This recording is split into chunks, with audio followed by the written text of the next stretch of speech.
Para Radio Cocoa, esto es Cabos Sueltos, un podcast sobre identidad, pueblos, culturas, tensiones y posibilidades.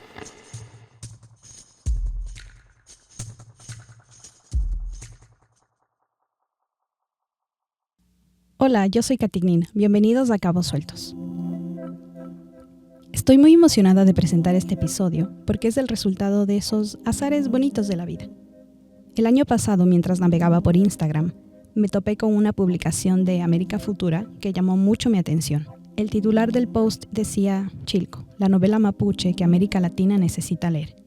Y en la descripción vi que se trataba de una reseña escrita por Marco Avilés. Marco es un periodista y escritor peruano que admiro mucho, sobre la más reciente novela de la filósofa y escritora de Chile, Daniela Catrileo, de quien hasta ese momento no sabía nada al respecto.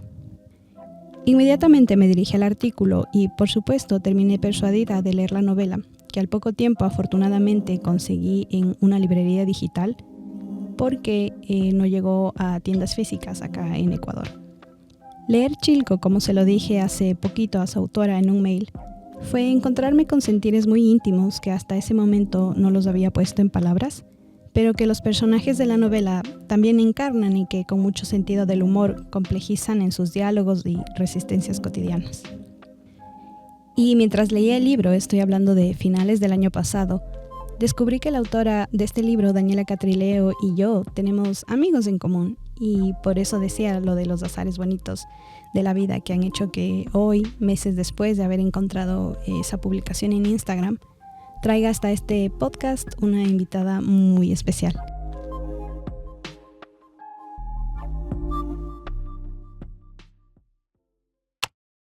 Hola Daniela, qué gusto tenerte aquí en pantalla. ¿Cómo estás? Mari Compuche, Mari Pulemien, Mari a todos quienes están escuchando, les saludo en Mapuzungún, la lengua madre del pueblo mapuche. Yo estoy muy bien, Comelén, diríamos acá. Así que muchas gracias también, agradezco la invitación. Daniela Catrileo es filósofa, poeta y escritora nacida en Santiago de Chile, de madre chilena y padre mapuche. Es autora de varias obras entre poesía, relato, novela y ensayo, como Río Herido, Las aguas dejaron de unirse a otras aguas, Guerra Florida, Piñén, Chilco y Sutura de las aguas, su más reciente publicación de la mano de Kikuyu Editorial. Sutura de las aguas, como lo dice su subtítulo, es un viaje especulativo sobre la impureza, y en este ensayo, citando a la editorial, Daniela traza el origen y recorrido de la palabra champurre, con fuentes históricas y biográficas, para dilucidar las tensiones y potencialidades de lo impuro en la contemporaneidad.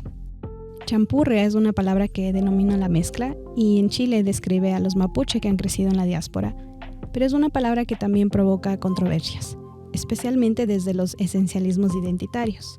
Y Daniela pues propone la resignificación de esta palabra como la posibilidad de reinventar políticas heterogéneas y emancipadoras.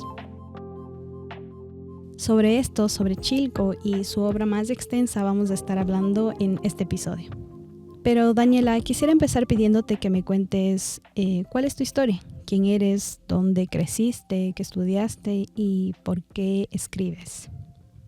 Bueno, yo crecí en Santiago, en la capital, en Chile, eh, pero Santiago es grande también, ¿no? Como todas las capitales. Entonces Uh-huh. siempre me sentí muy ajena a pensarme como santiaguina, porque yo crecí en la periferia de Santiago, que es todo lo que está al borde de esta gran capital, que de alguna forma engulle todo como las capitales y los centros de los países. Uh-huh. Y crecer en esa periferia significa ver la ciudad de otro modo, en varios sentidos. Uno, por los desplazamientos forzados de quienes crecimos en esos lugares. Yo, como parte de la diáspora mapuche, crecí en esta periferia que es doblemente asignada a un viaje de migración. Es decir, Uh-huh. mi familia del campo a la ciudad es nuevamente segregada y desplazada en dictadura a vivir a las periferias, ¿no? Uh-huh. Entonces, todos los campamentos que construyeron las personas que durante el siglo XX se desplazaron de los campos, diferentes campos, tanto personas campesinas como indígenas, a vivir a los centros urbanos para otras oportunidades, para empleos, trabajos, comidas. después en dictadura, como decía, fueron desplazados a vivir a otro tipo de lugares para la urbanización de esos centros. Entonces, Ujú, hay comunas en Chile, especialmente en esta ciudad de Santiago, como Pudahuel, Cerro Navia, Puente Alto, La Pintana, que no sé si se sienten esas personas tan santiaguinas, ¿no? ujú, Y justamente la complejidad de estas comunas, que son grandes en población y en extensión territorial, muchas de estas comunas, su composición está dado por personas que también pertenecen al pueblo mapuche o pertenecen a otros pueblos indígenas. Entonces, hay una mixtura también en estas periferias de una densidad de un mundo plebeyo, popular y al mismo tiempo un mundo indígena. Entonces, en ese lugar crecí, nací, mi papá proviene desde su comunidad mapuche que se llama, bueno, que está en realidad en Chañilquilaco, al interior de Nueva Imperial. Y mi mamá nació también en Santiago, creció justamente en la misma comuna que yo, que se llama San Bernardo. mm, Y bueno, en ese lugar ellos se encuentran y dan paso a la construcción de nuestra familia. Esta familia que también está colmada de mixturas, impurezas y también de este nudo que hablo, ¿no? O sea, son familias que provienen de un mundo obrero, un mundo trabajador, popular y al mismo tiempo componen este lugar mapuche y champurri a la vez. ujú. Hablaba con mi hermana sobre Sutura de las Aguas y yo le decía, ay, esta escritora es increíble, es de madre chilena y padre mapuche. Y a mi hermana esta descripción le pareció un poco extraña porque decía, ¿por qué lo mapuche es una identidad diferente a la chilena? Y un poco como lo he llegado a entender, yo le explicaba que reconocerse como mapuche es reconocer también que los territorios ancestrales de este pueblo están ocupados, están siendo ocupados actualmente por los estados de Chile y Argentina, ¿no? ¿Cómo se lo explicarías tú?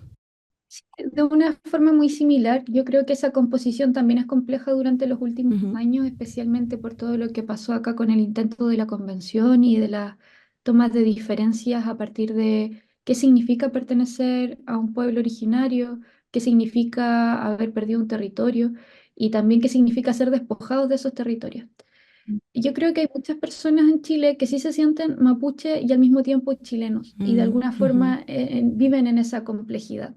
Pero también hay una reivindicación, yo diría, de las últimas décadas de una nación mapuche, ujú, ¿no? Y esa es justamente una de las grandes debates que se dieron en el términos de crear una nueva constitución donde esto estuviera signado, ¿no? Por lo plurinacional. ujú, Em, Sin embargo, yo como me siento parte justamente de esa defensa, es decir, como de la posibilidad y justamente del testimonio de la memoria común que significa formar parte de un pueblo, de una sociedad, y que en su nombre, digamos, en la reivindicación de su existencia, date y registre allí el paso del tiempo, ¿no? Es decir, el paso del tiempo como una huella, como una memoria común, que significa justamente el haber sido desplazados, despojados, y al mismo tiempo no por solamente lo que se conoce como la primera invasión, ¿no? ujú, Que hablamos justamente de la colonización de la península ibérica en estos territorios, sino que lo que significó una ocupación por un Estado mm, reciente, en el caso de Chile, la ocupación de Wallmapu o lo que se llamó peyorativamente en los libros de historia la pacificación de la Araucanía y mm, por otro lado la ujú, campaña del desierto en Argentina, la guerra del desierto en Wallmapu. Entonces, estas dos instituciones estatales desplegadas en nuestro territorio no fueron baladís, ¿no? Sino que fue una mm, ocupación ujú, justamente que ejerció una administración jurídica, económica, administrativa en estos territorios, desplazándonos, y por otro lado también, como en el caso de Argentina, que fue mucho más brutal en ese sentido, la persecución y los campos de concentración de personas mapuches. Y esto es algo que se sabe muy poco, ¿no? ujú, En general se habla del anexamiento de los territorios, se habla de ocupación, pero bajo todas esas categorías también se tiende a ocultar lo que significó que existieran campos de concentración con personas indígenas allí.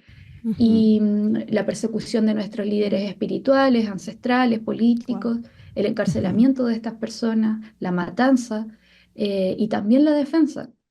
Entonces, cuando defendemos la posibilidad de llamarnos mapuche, la posibilidad de nombrar nuestros pueblos, al Mm. mismo tiempo reconocemos toda esta memoria de luchas, de Ujú. resistencia, pero también el testimonio patente de decir lo que ocurrió, ¿no?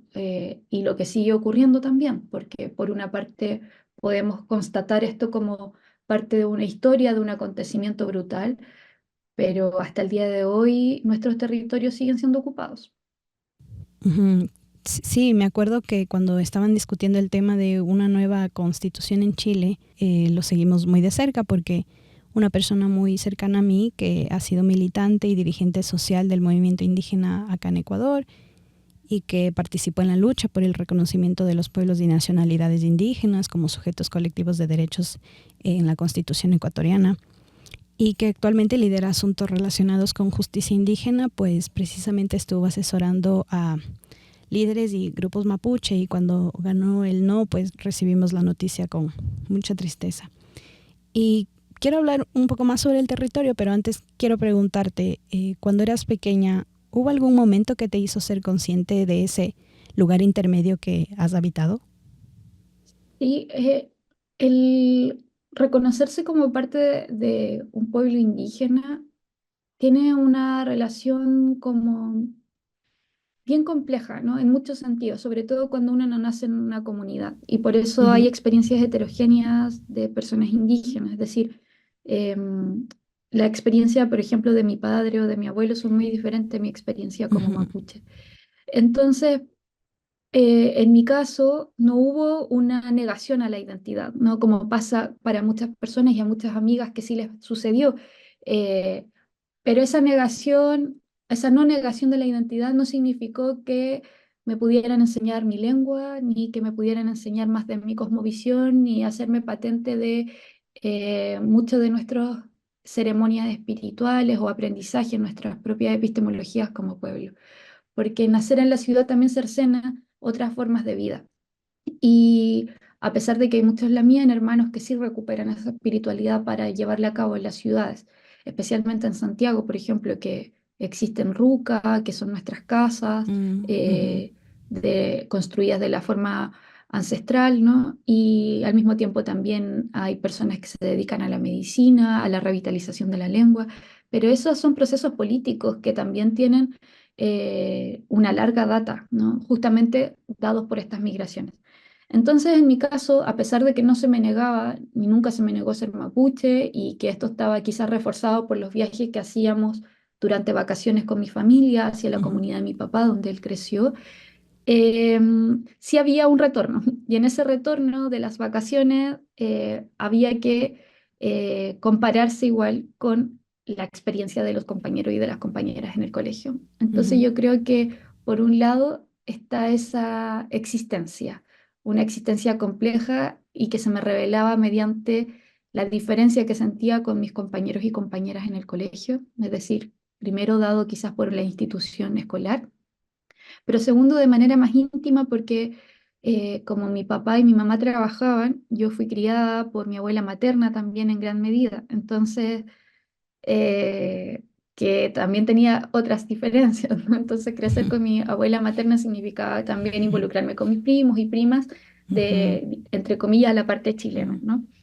Y ahí escuchaba otro tipo de cosas, ¿no? Escuchaba, por ejemplo, claro, algunas quizás frases un poco más discriminatorias respecto al mundo mapuche o frases que sí estaban eh, bien en sintonía con un mundo más católico, Ujú. y negadoras también de sus propias identidades como personas empobrecidas o personas obreras. Mm. Entonces, ahí yo sí sentía una cuestión como bien extraña, ¿no? Porque a veces me tocaba viajar y escuchar a personas que solo hablaban mapuzungún, eh, y, y esa conciencia es quizás un proceso muy lento cuando uno es niña, como que no siente tanta una diferencia con los otros y las otras, porque estás como en el país de la Mm, infancia, pero ujú, sí toca un poco cuando escuchas a los adultos y a las adultas. Creo que ahí había una cuestión súper extraña. Y porque una como que va sabiendo todo un poco de a esbozos, ¿no? Como a retazos, escuchando como secretos o de curiosa, oyendo las cosas que hablan entre ellos y ella. ujú, Y ahí muchas veces me tocaba escuchar, por ejemplo, comentarios sobre mi papá, ¿no? Como el mundo al que pertenecía mi papá, o referirse de otras formas al mundo del que pertenecía mi familia paterna, o incluso de otras personas que también eran mapuches dentro de la población, porque en los barrios donde crecí, obviamente la población mapuche era muy mm. alta y la mayoría de las personas que estaban allí, algunas ni siquiera conocían su origen, pero sí lo tenían. Entonces, ahí me empecé a dar cuenta como de este mundo bicultural, aunque no pudiera ponerlo en esas palabras, ¿no? Yo creo que especialmente esas cuestiones tienen que ver con ese mundo adulto al que uno se enfrenta, a las instituciones también, y por otro lado, como a la multiplicidad de la lengua. Ujú, Y darme cuenta de que quizás muchas palabras de las que aprendía en la casa paterna o que escuchaba en la comunidad no las utilizaban en la familia de mi mamá, por ejemplo, ¿no? Ni también en el colegio. Eh, por suerte y por azar al mismo tiempo, muchos de mis compañeros y compañeras más amigos en el colegio también eran mapuche y también compartían esta visión. ujú. Entonces, de hecho, mi mejor amiga hasta el día de hoy también es mapuche y nos criamos juntas en ese mundo complejo y no recuerdo si lo hablamos mucho cuando niñas, pero sí nos dábamos cuenta que nos separaban para ciertas cosas que son bien institucionales en los colegios, ¿no? Mm, Como ujú. actos específicos o temporada también como de Wiñol Tripantu, que acá es como el solsticio, ¿no? Como para ciertos actos específicos que hacen los colegios para dar cuenta de que existen otros pueblos, pero para todo el resto del año se olvidan de Ujú. ellos. Sí, me siento bastante reflejada en lo que me cuentas porque si bien mis dos padres se reconocen como quichuas, que es una de las nacionalidades indígenas del Ecuador, vivimos en un entorno urbano. Entonces mis hermanas y yo crecimos con estos contrastes súper fuertes en la escuela de ser las únicas niñas indígenas, del tema de la lengua, de todo el tiempo tener que estar cambiando de código mental, en la escuela ser unas, en la casa ser de alguna forma otras personas y tener que estar negociando estas identidades, ¿no? Y bueno, en la reseña sobre Chilco de Marco leía que has vivido tu propio proceso de retorno al Gualmapu y quería que me expliques qué quiere decir esto, qué es el Gualmapu en principio, que un poco lo explicaste antes, pero ahora quizás un poco más amplio, y qué quiere decir esto de retornar allí. Sí, el Gualmapu, bueno, es el territorio mapuche en todo su esplendor. Gualmapu está compuesto justamente por el Pueblo Mapu, que es el territorio que hoy ocupa el Estado argentino, y por Nulumapu, que es la parte que hoy ocupa el Estado de Chile. Entonces, territorialmente, esa es la composición. Al mismo tiempo, Gualmapu es un espacio no solamente territorial, geográfico, sino que también tiene otra concepción que está relacionada a nuestra cosmovisión. Entonces, el Gualmapu, digamos que significa algo así como todos los territorios, justamente también el territorio de arriba, que es el Huenumapu, nuestro territorio del medio, que es el Nacmapu, el Racmapu, y el territorio de abajo, que es la Minchemapu. Entonces, Mm, ujú, son estos territorios y dimensiones que se encuentran desde un sentido espiritual y desde un sentido territorial. Entonces, la mayoría de las veces cuando mencionamos como vamos al Gualmapu, es como vamos al sur, en general es como eso, ujú, ¿no? Pero más específicamente acá diríamos el Nulumapu y en Argentina el Puelmapu.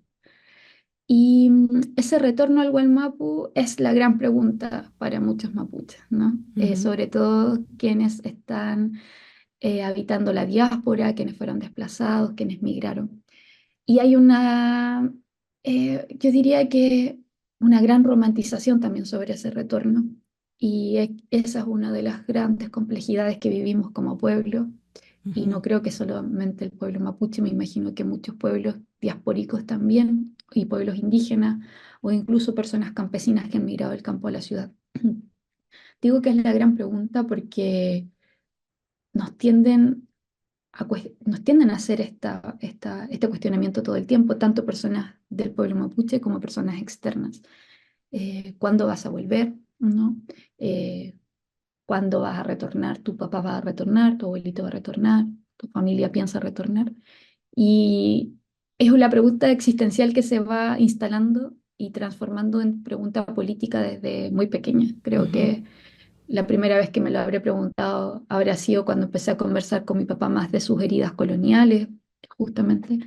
Y, y creo que es complejo, porque decía que se tiende a romantizar también, porque creo que se nos olvidan todas las frustraciones que van de la mano justamente con la idea del Mm, retorno. ¿Es hoy el Wallmapu el lugar ideal al que quisiéramos volver? ¿Lo pensamos como es hoy en día o ujú, lo seguimos pensando como era el lugar mm, donde crecieron nuestros abuelos y nuestras abuelas?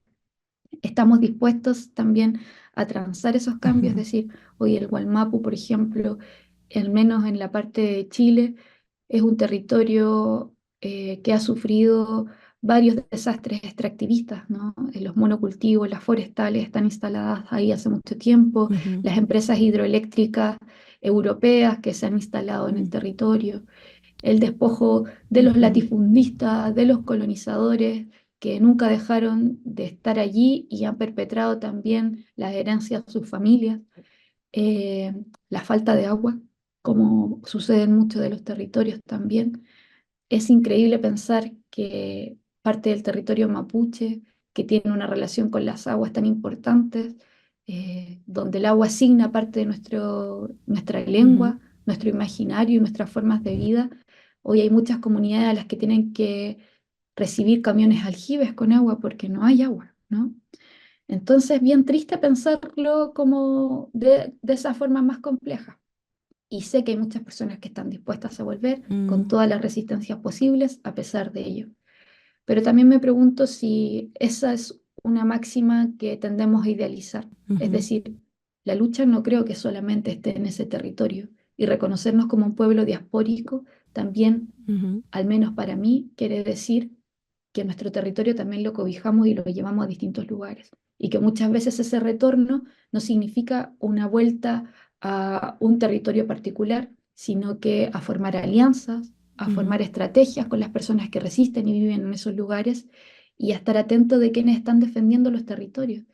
Eh, Creo que pensar el retorno hoy para mí tiene una línea más estratégica en ese sentido, en ujú, formar alianzas, en pensar en afectos y vínculos posibles, políticos también, y al mismo tiempo en que siempre estamos viajando, o sea, cada viaje que hacemos, porque vamos a visitar a familiares, amistades, o incluso a involucrarnos con las resistencias del territorio, ujú, todos esos viajes también son parte de un retorno. Em, Así que veo como, al menos para mí es un territorio, como se llama uno de mis libros de poemas, el territorio del viaje es parte del retorno, es decir, un constante, eh, pero no sé si en algún momento me voy a instalar a vivir nuevamente como lo hicieron mis familiares, ¿no? Porque la verdad es que además de todos estos problemas que existen por la voracidad del extractivismo, ujú.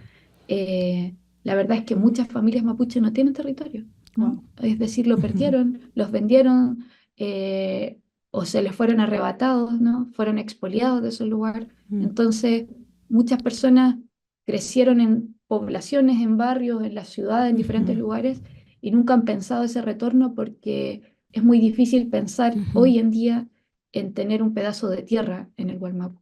ujú. Te lo preguntaba porque hace un tiempo escribí un ensayo sobre el derecho a la posibilidad de nombrarse en una lengua originaria. En mi caso particular, en Quichua, yo nací con ese derecho, pero mis padres y mis abuelos no. Fueron nombrados en una lengua hispana con nombres de santos. Y para mí, cuando logré entender que mi nombre Quichua fue resultado de una lucha, fue muy importante. Y para este ensayo yo jugaba un poco con la idea de que recuperar los nombres en lenguas originarias es de alguna forma recuperar también esos lugares de los que fueron desplazados nuestros ancestros, pensando que también el cuerpo es un territorio, ¿no? Pero luego estuve pensando en términos no figurativos. Bueno, realmente, ¿cuál es ese territorio al que yo regresaría si es que tuviera que retornar? ¿Dónde queda? Y eso me hizo pensar mucho en esta identidad indígena sin territorio.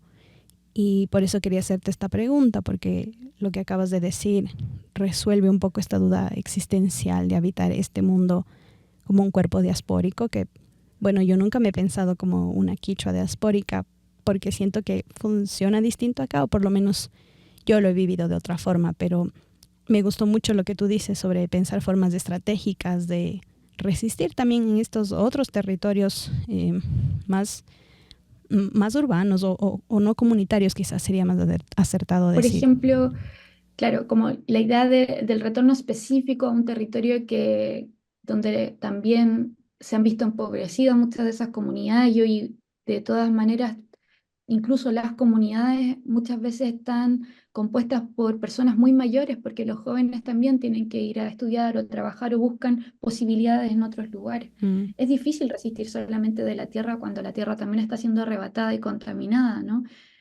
Admiro mucho a quienes lo hacen, pero también no voy a juzgar a quienes no pueden hacerlo, ¿no? Que también creo que es parte de estos esencialismos también, ujú, acá le llamamos el mapuchómetro, ¿no? Como ponerle reglas a cómo debe ser un mapuche ideal o una mapuche ideal.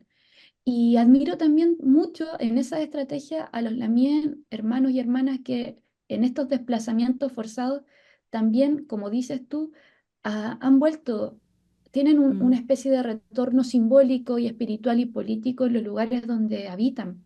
Es decir, ujú, cuando veo que hay machi, es decir, como nuestras médicas, nuestras lamien que hacen medicina, que sanan, que curan, muchas de las machis a veces atienden en las ciudades también, justamente porque saben que hay una gran cantidad de ujú, personas que necesitan ser sanados espiritualmente, también necesitan un apoyo para otro tipo de medicinas en nuestros cuerpos que no sean las occidentales y están allí ujú, trabajando.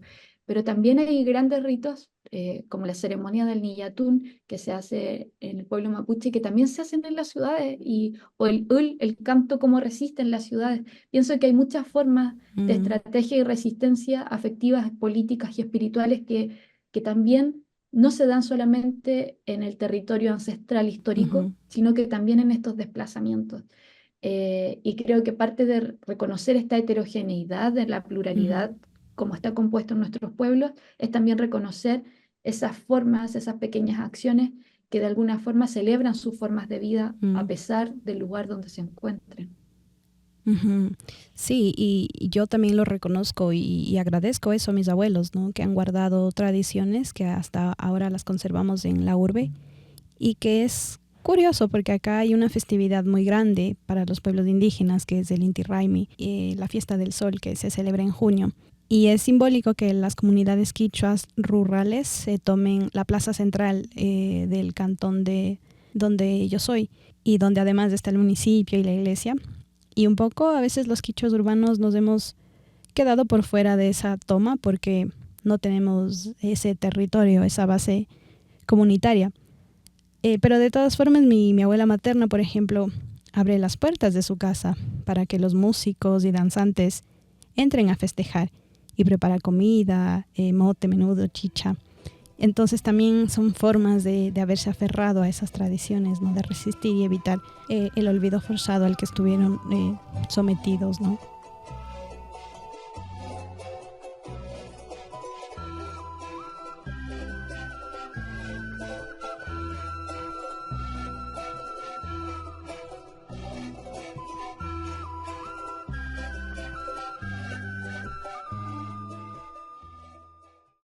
Hablemos ahora de Chilco, la novela que publicaste el año pasado.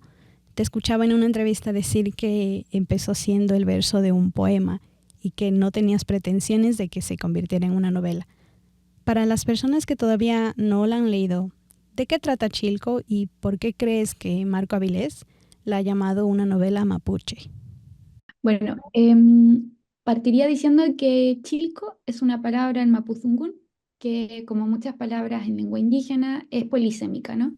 Es decir, significa Ujú. muchas cosas al mismo tiempo y además es una palabra compuesta. Una, su partícula co del final significa agua, entonces ya nos dice que es una palabra que está relacionada con las aguas, con la humedad. Ujú. Y chilco es una flor que también es conocida como la fucsia magallánica, es un nombre colonial, digámoslo, pero chilco es la palabra con que se designaba esta flor en el mundo mapuche, que es una florcita que, bueno, se le dice bailarina, pendiente de la reina, tiene un montón de otras palabras, pero es una flor que crece especialmente en el sur del continente Ujú. y que por su color muy fuerte y colorido se le llamó fucsia y por eso el fucsia también se llama de ese color. Y al mismo tiempo es una palabra que designa algo que está guachento, ¿no? Algo que está muy aguado. El otro día una lamien, una hermana mapuche, lingüista, Jacqueline Caniwan, y poeta también, me decía que la palabra, cuando ella estaba muy resfriada, su mamá en Mapuzungún le decía que su nariz estaba chilco, ¿no? Es decir, como que la nariz estaba guachenta, caía agüita. Ujú. Entonces, bueno, es una palabra que se utiliza como una flor medicinal, como esta palabra como adjetivo y también como nominación de un espacio territorial que puede estar acuoso. Entonces, yo me tomé de esta palabra para imaginar una isla, ¿no? Y esa isla se llama Chilco, que es una mixtura de idea de isla para mí, de muchas que están acá al sur del continente, pero yo quería darle una densidad anticolonial a esa isla y por eso le inventé una historia. Entonces, para conocer esa historia, eh, Chilco es justamente una novela que tiene un archivo donde nos va dando pistas de la historia de la isla y al mismo tiempo diría que es justamente un libro sobre una historia de amor entre Pascal y Mari Ujú. que comparten diferentes orígenes. Eh, Pascal es lafkenche mapuche, es decir, las personas que viven más cerca del mar y que justamente pertenece a esta isla Chilco, y Mari, que es una mujer que proviene de un mundo que para ella no es totalmente eh, legible, ¿no? Es decir, tiene por allí algunas sospechas de dónde viene su Ujú. familia, sabe que su abuelita es quechua, pero no se reconoce como una mujer quechua. Entonces, es justamente nieta de una migrante peruana que vive en la capital. Y la capital de cualquier país, digámoslo, porque no le puse país a eso, que podría ser cualquier Ujú. ciudad en Latinoamérica, pienso, y que así como un poco se deja ver en la novela, también está siendo engullida por el capital mismo, ¿no? Es decir, juego con la idea de capital por la manera Ujú. doble. Ujú. Y bueno, en esta novela, que es una historia de amor entre Pascal y Mari, van sucediendo diferentes hechos. Que de alguna forma las encuentran a ellas con esta Ujú. idea de pensar justamente la complejidad de sus orígenes o identidades, el llamado del territorio y, por otro lado, la lucha y la resistencia de quienes habitan las ciudades. Ujú. Luego, por supuesto, hay también un retorno y juzgarán ustedes si es un retorno idealizado o un retorno complejo. ¿Y cómo surge, bueno, como te decía, escuché en una entrevista que decías que la novela surgió a partir de un poema. Eh, ¿Cuál era ese verso, esa idea original y cómo llegaste a desarrollar la novela como tal? Sí, no tenía ninguna pretensión, como he dicho varias veces, porque yo en la pandemia me vine a vivir a Valparaíso, a una ciudad que queda cerca del mar, y bueno, queda en el mar en realidad, y es muy cerquita de la capital de Santiago donde viví toda mi vida, ¿no? Ujú. Y está como a 2 horas, 1 hora y media en bus. Entonces, en ese viaje y en ese cambio de ciudad, lo primero que se me aparecía muy notorio era cómo fui dándome cuenta que habitaba otro territorio a partir del aroma. Entonces, hay un fenómeno que se llama marecía, que es el Ujú. olor fuerte de las algas en descomposición y el olor salino del mar.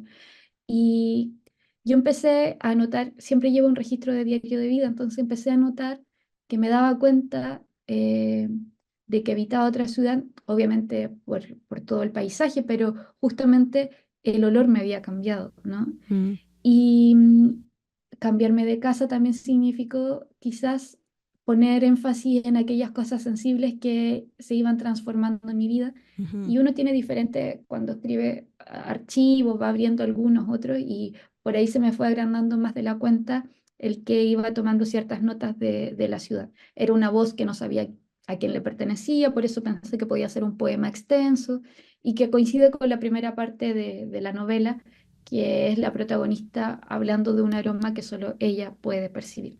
ujú, Entonces fui forzando, ¿no? Como forzando la escritura, como una especie de pie forzado, para no describir un territorio a partir de los ojos, no describirlo a partir de la vista, sino que de los otros sentidos que han sido desplazados justamente por esta autoridad de los ojos. ujú, Y me parecía que el aroma era quien podía, que podía empujar, impulsar y detonar esta escritura. ujú, Entonces, cuando ya llevaba como, no sé, 3 páginas, un poco de esta cadencia, de este ritmo, eh, empezó a alargarse más de la cuenta en un momento porque estaba escribiendo justamente una tesis y que se me hacía a veces muy difícil o, o también, no sé, como la escritura de tesis un poco más densa, me arrancaba para escribir esto otro que ya empezó a tomar forma. Entonces ya no era un poema largo, pensé que era un relato, después dije, ah, puede ser un relato. Y después ujú, creo que me entusiasmé más de la ujú, cuenta y empezó a tomar una idea de novela.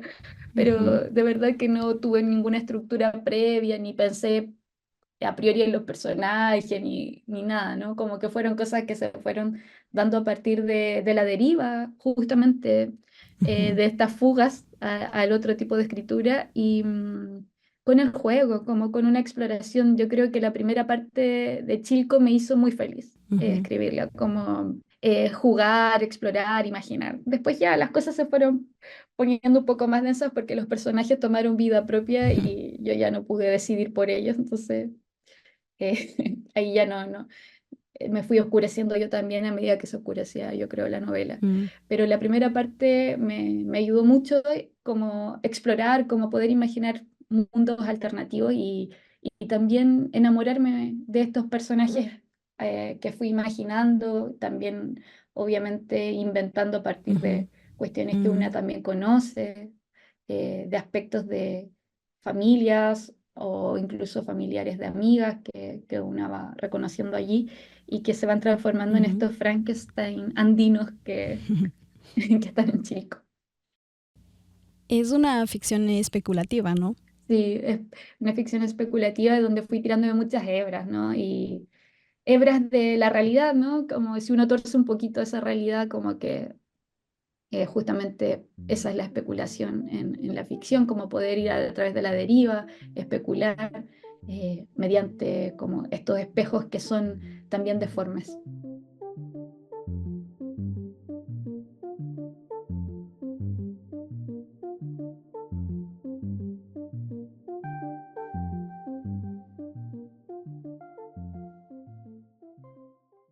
Me gusta mucho cómo usas el humor en este libro. Personalmente me hizo mucha gracia el personaje de Laura, que en algún momento es compañera de piso de Mari Pascale.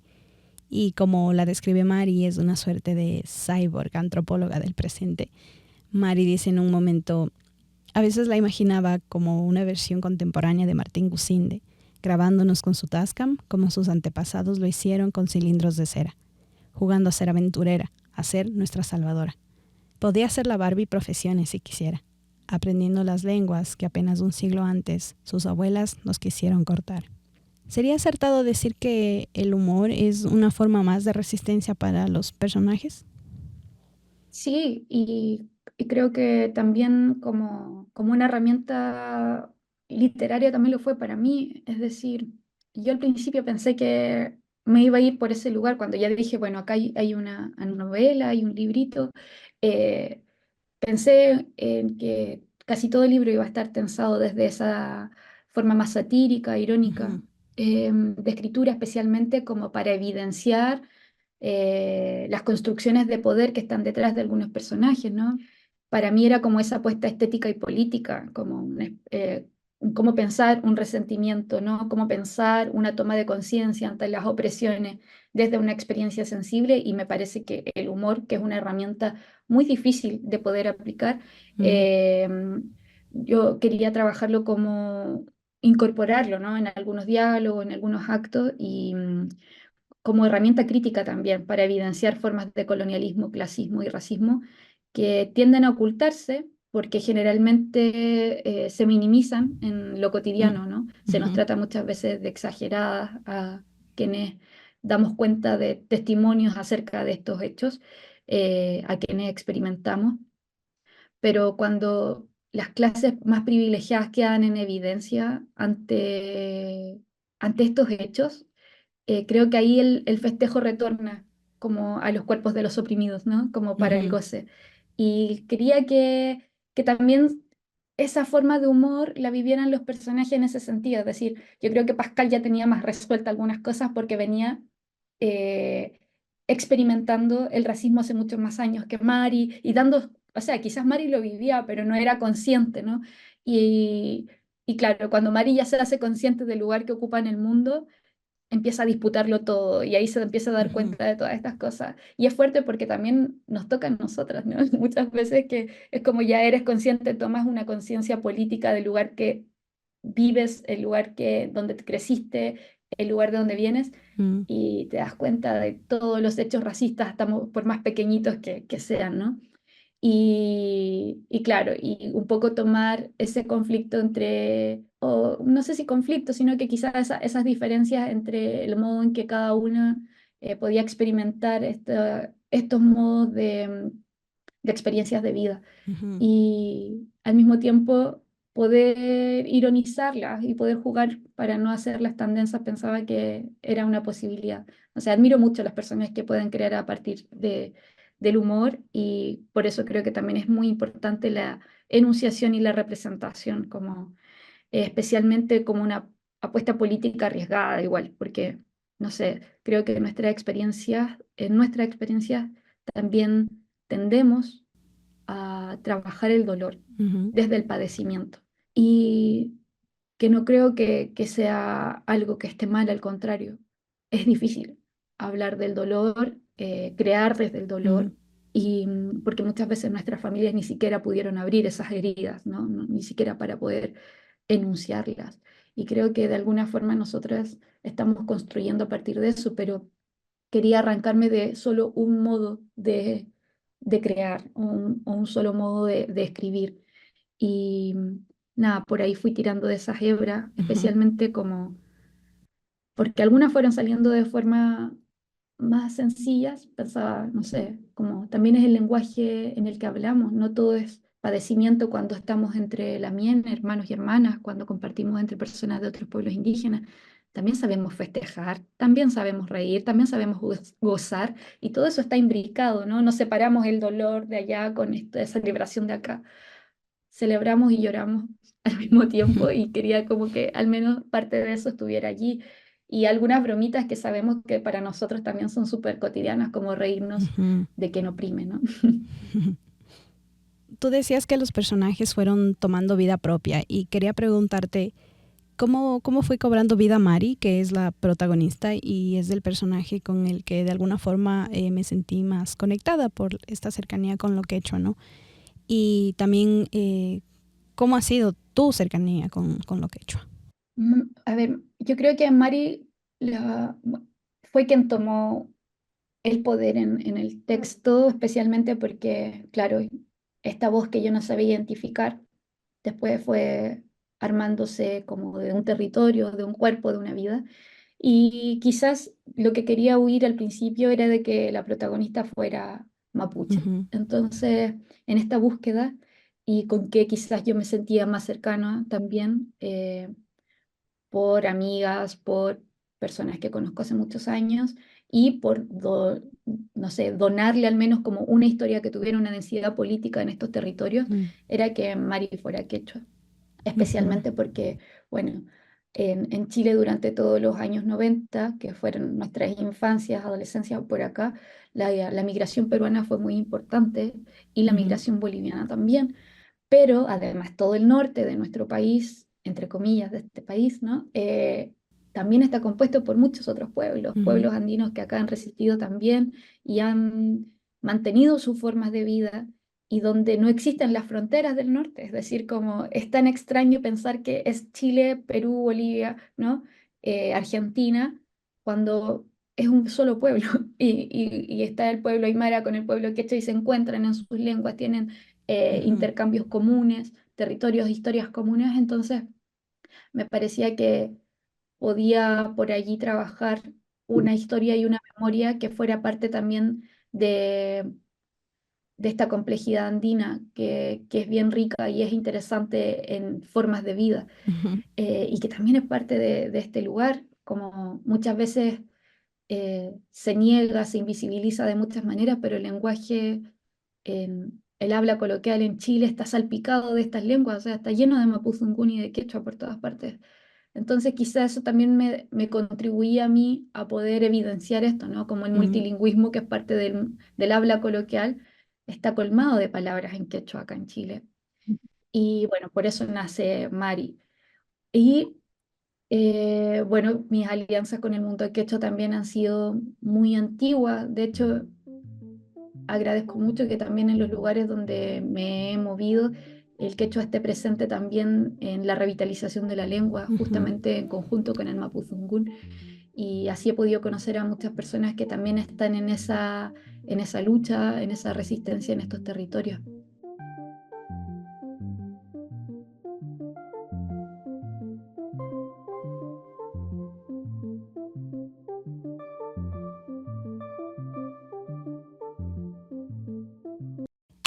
Y mencionabas que la novela está situada en bueno, está situada en dos lugares, que es Chilco y esta ciudad que no sabemos su nombre o en qué país está exactamente. Y el tema de no nombrar el país o la ciudad en la que está situada la historia justamente es muy poderoso. Rescato las palabras que dice Marco en su reseña, abro comillas, mediante el gesto delicado y persistente de no nombrar a ese país, de difuminarlo, Catrileo logra que las vidas e historias indígenas atrapadas en él emerjan nítidas en toda su complejidad. En la vida real de los actos burocráticos, las constituciones y los ejércitos, el mundo funciona al revés. Es el Estado de Chile el que ejerce el poder de no querer nombrar al Gualmapu, como si con ello lo borraran del mapa. Y esto me hizo pensar en el tema de la identidad nacional. En Ecuador se ha dicho mucho que no hay una identidad ecuatoriana fuerte o tenemos que fortalecer la identidad ecuatoriana. Y en algún momento de la vida yo también pensé que era cierto, que estuve de acuerdo con eso, pero ahora se me hace que defender una identidad nacional es de alguna forma una perpetuación del colonialismo, ¿no? Acá en Chile pasó algo muy similar. De hecho, tuve como un flashback ahora, como un recuerdo de como toda la infancia en los trabajos del colegio, como en historia o en orientación, como que había que pensar, ¿no? En nuestra identidad nacional. Mm, Y me parece tan falso como pensar en una identidad nacional, ¿no? Hoy en día, como además desde la forma en que lo piensan las instituciones. Como que la idea ya solamente de encerrar todo en una identidad cuando somos sociedades heterogéneas, plurales, y donde creo que aquello es lo más significativo, ujú, justamente poder tener como mundos complejos y diversos que están pensando, imaginando desde sus territorios, desde sus lenguas, desde sus formas de vida, hasta de sus comidas, ¿no? Y cada una de esas expresiones al mismo tiempo es una episteme por sí misma y reducir todo eso en un pequeño como escudo, en una bandera, en una lengua que quiere homogeneizar y poner un, no sé, como se dice, ¿no? Como poner una pata encima de todo, ujú, creo que es una perspectiva muy violenta, si lo pienso ahora, como en esa mirada, como también de obligarte a cantar un himno nacional, obligarte a llamarte de una manera. En Chile también está ese discurso muy fuerte, pensando en todas estas violencias que nos impulsaban desde la institucionalidad, desde niñas y niños, como busquemos mm, nuestra identidad ujú. nacional. Y digo, es tan rico cuando uno como que estudia, investiga y va cavando, excavando en nuestra memoria, se da cuenta que finalmente ha sido un despojo de una multiplicidad, esta idea de homogeneidad, ¿no? Y una multiplicidad que no anula justamente todas estas diferencias, sino al contrario se encuentra en aquella heterogeneidad. Yo Ujú, no lo digo desde un discurso naif para nada, sino que pienso como cuál es la necesidad también, como más allá de pensar las instituciones, las naciones, ¿no?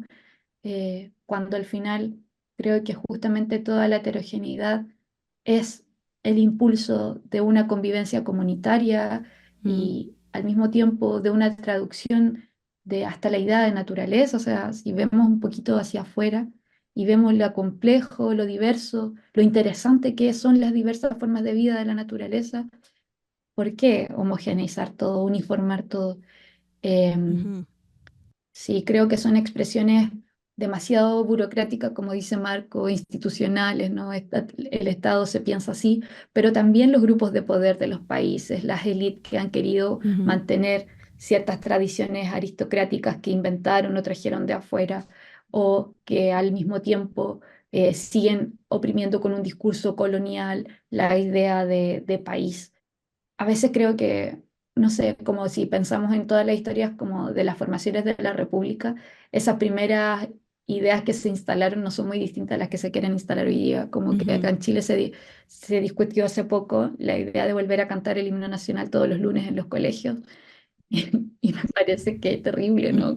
ujú. Eh, como, no sé, es como desmembrar una posibilidad de imaginación y, y creo que es demasiado dañino pensar Ujú, que la uniformidad es el modo en que tienen ellos de expresar también sus formas coloniales de opresión. ujú. De acuerdo, sí.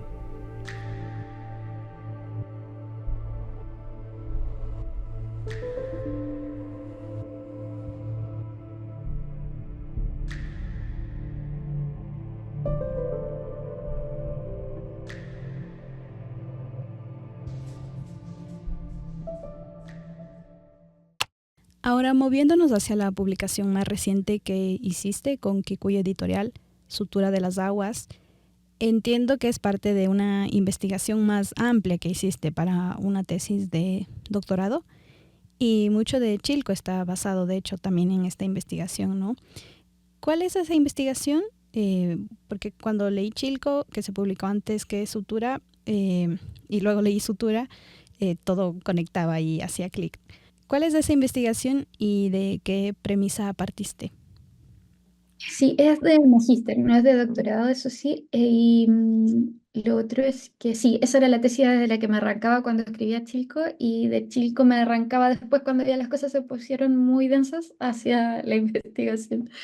Y Sutura de las Aguas es claro, es un ensayo breve, un librito que Ujú, en el fondo recoge las partes más narrativas de esa tesis, también algunos esbozos más biográficos. En el momento en que empezamos a hablar con Kikuyo de la idea de publicar, les ofrecí eso, ¿no? Como dije, bueno, tengo que trabajar esta tesis para ujú, transformarla en un libro en algún momento, pero antes de que sea ese libro, quizás puedo trabajar en unas partes más pequeñitas que presenten a modo de invitación esta indagación, ¿no? Digamos, como una invitación previa. Y la investigación es especialmente sobre la palabra champurria, que ujú, es una palabra que en Chile se utiliza bastante, especialmente desde el pueblo mapuche, para nominar lo que está mezclado. Especialmente se utiliza para las personas que son mestizas ujú, dentro del pueblo mapuche y al mismo tiempo también se ocupa coloquialmente para nominar todo lo que sea una mixtura, una mezcla. Es decir, una comida está champurriada, la lengua puede estar champurriada, los cuerpos pueden estar champurriados, ¿no?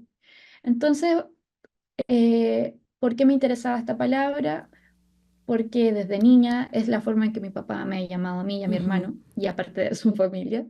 Entonces tiene una carga muy emotiva y afectiva, parte por allí, pero por otro lado también ha sido una palabra que no solamente la he investigado yo, sino que muchos intelectuales del mundo mapuche la han venido proponiendo ujú, hace décadas desde un espacio especialmente generado desde la poesía y desde las artes.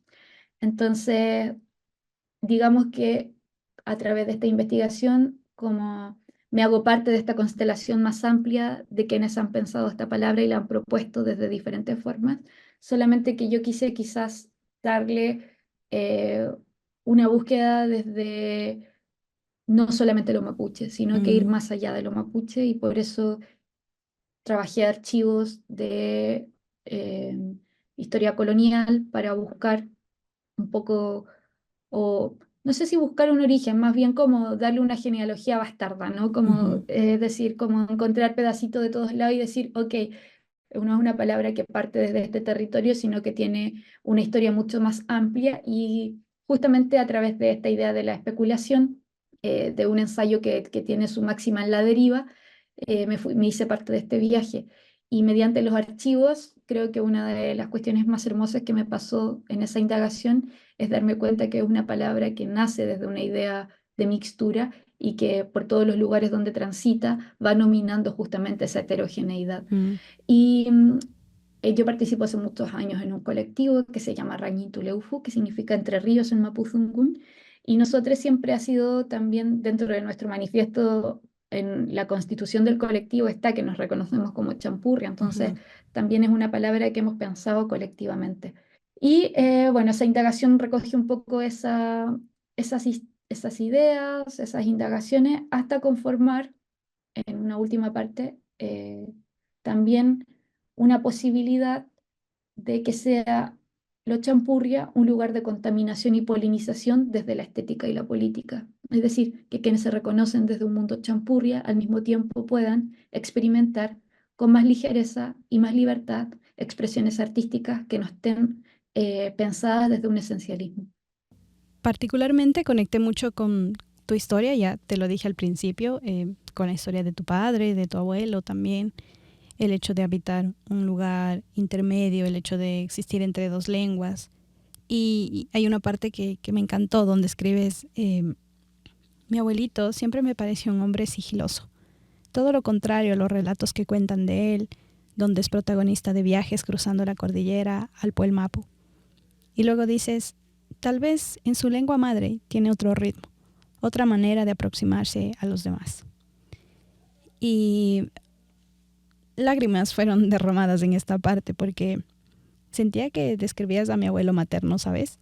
Eh, También he escuchado muchas historias de este hombre que fue comerciante y viajó por todo el país y parte del continente, pero a quien yo nunca le hice muchas preguntas y que más tarde desarrolló demencia y la barrera lingüística se interpuso entre los dos porque él era bilingüe, hablaba quichua y español, pero cuando desarrolló demencia se olvidó del español y ya no podía, bueno, yo por lo menos no podía comunicarme con él. Eh, y nada, al leerte, pues pensé mucho en mi abuelo y quería compartirlo contigo. Sí, bueno, el otro día justamente lo leí y también me volví a emocionar porque justamente quizá una de las cosas que quería explorar con esa escritura de ensayo era también relatar que una indagación para nosotros y nosotras no simplemente es buscar en archivos específicos, sino Mm, que estén fuera de nuestras propias familias. Aparte del archivo más grande que tenemos, son nuestras lenguas, nuestras historias, y esa excavación por nuestros fragmentos enterrados nos ayudan a pensar más ampliamente estas configuraciones que son afectivas, entonces no podemos arrancarnos de esa emoción. ujú, Y para mí el trabajo que he hecho como con mi escritura no es una cuestión personal, como que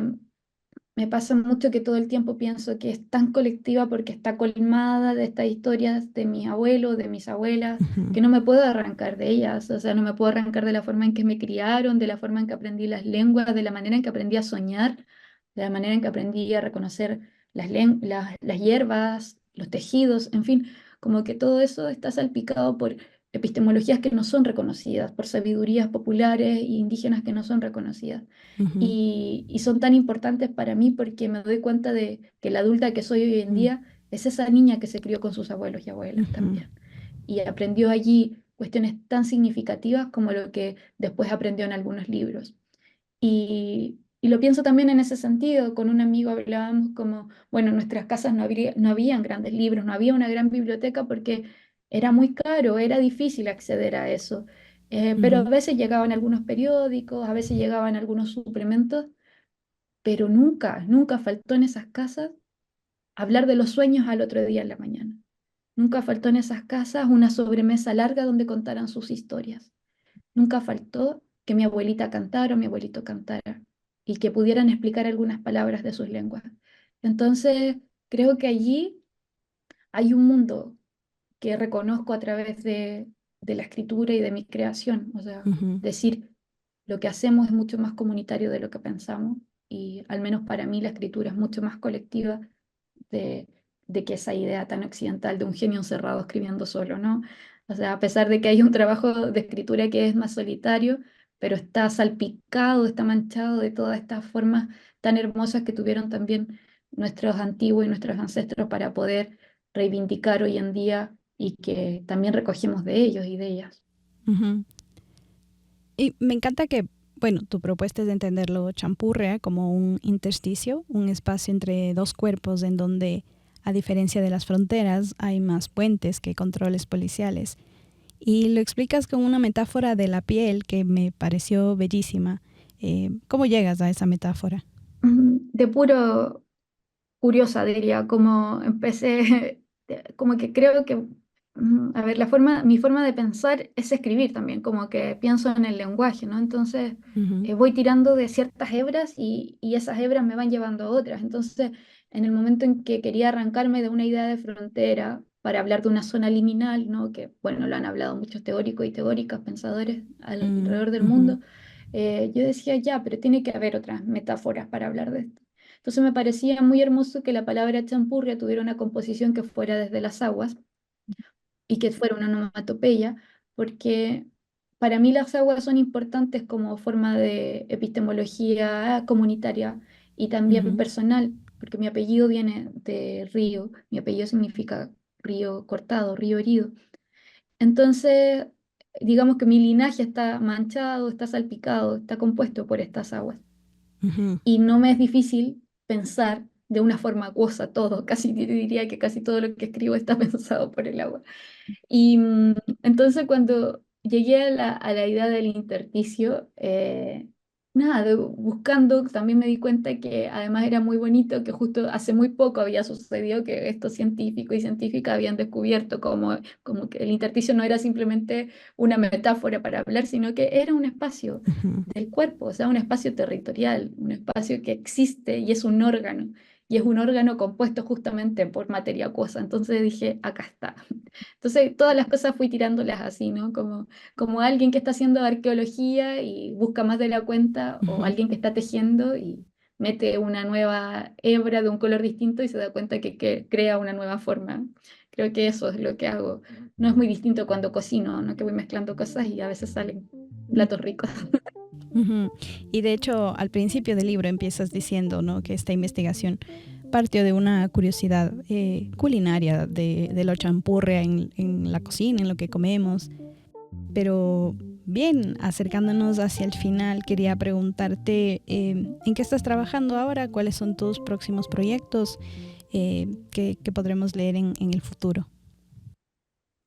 Bueno, hace mucho rato estoy trabajando con libros de poemas que tengo inconclusos y que quizás soy mucho más lenta. En realidad soy bien lenta para escribir porque me tomo un tiempo, pero coincidió en que Sutura y Chilco, como estuvieron escritos paralelos, pudieron tener más o menos una salida conjunta. Llevo un tiempo trabajando sobre el mundo lafkenche, por eso en Chilco también aparece allí, que es todo el territorio mapuche que está cercano al mar, Ujú, y especialmente en un territorio que se llama el lago Budi, que está en el sur de Chile y que tiene, bueno, varias historias, varios relatos, tanto territoriales como otros que han sido más ficticios. El lago Budi viene de una palabra que en Mapudungun es fudi y que significa así como agua salada, algo que está salado. Entonces nuestros antiguos iban a ese lago y lo utilizaban para salar los alimentos, ¿no? ujú, Entonces, ese gesto para mí me abrió un mundo, porque es como, ahí hay una idea de gozo que está detrás. Yo decía, ujú, hay una idea como de el placer de lo que provoca la sal en los alimentos, ¿no? Que te abre como el sabor, te abre el gusto. Y decía, ahí hay un gesto muy bonito. Pero además el lago Budi se transformó completamente para un terremoto importante que hubo en Chile, que bueno, un país bien sísmico, a finales de los años 60, donde el territorio se transformó y se formaron distintas islas. El terremoto fue tan grande que bosques quedaron enterrados y se transformaron en islas. Y hay un momento en que a partir de ese terremoto, en una comunidad mapuche, una machi, que como lo explicaba era es una autoridad espiritual, sanadora como un chamán, sacrifica a un niño mapuche. Entonces ahí hay una historia bien dolorosa Mm. y bien triste en muchos sentidos, pero que también se puede comprender desde diferentes aristas. Entonces hace mucho rato estoy trabajando en un poemario ficticio que recoge como un poco las ideas de la cosmovisión mapuche en ese sector, pero también esboza estos otros acontecimientos. Y no lo he terminado. Hay un adelanto de un librito que saqué hace tiempo que se llamaba Las aguas dejaron de unirse a otras aguas, que es como un adelanto, una plaqueta de ese libro por venir. Ujú. Y bueno, en eso estoy trabajando hace mucho rato, pero también en proyectos colectivos que no abandono y que ahí está el colectivo Rañintuleufu. Estamos inaugurando una nueva editorial que se llama Matico también, que es parte del colectivo, y tenemos una revista digital que se llama Yené Revista, que significa ballena en mapuzungún, y que es una revista digital que pueden entrar en yene.com, donde hay, Ujú. con Y, donde hay diferentes escrituras de hermanos y hermanas de diferentes pueblos indígenas, diaspóricos o pueblos que han sido también eh, históricamente oprimidos, y allí están siendo convocados en palabra, pero también en creaciones performáticas, textiles, en fin. Es la forma que tenemos de formar alianzas y articulaciones anticoloniales.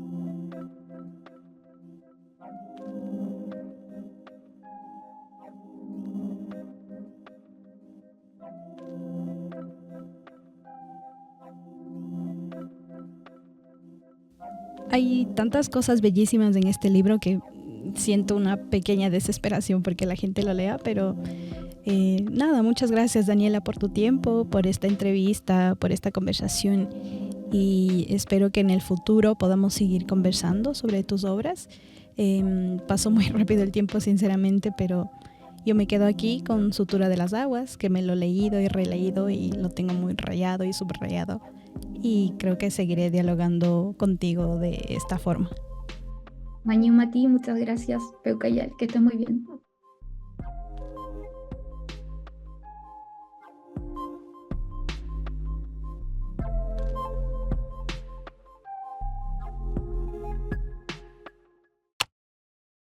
Desde la entrevista con Daniela he pensado en muchísimas otras preguntas y temas sobre los que me hubiese gustado conversar.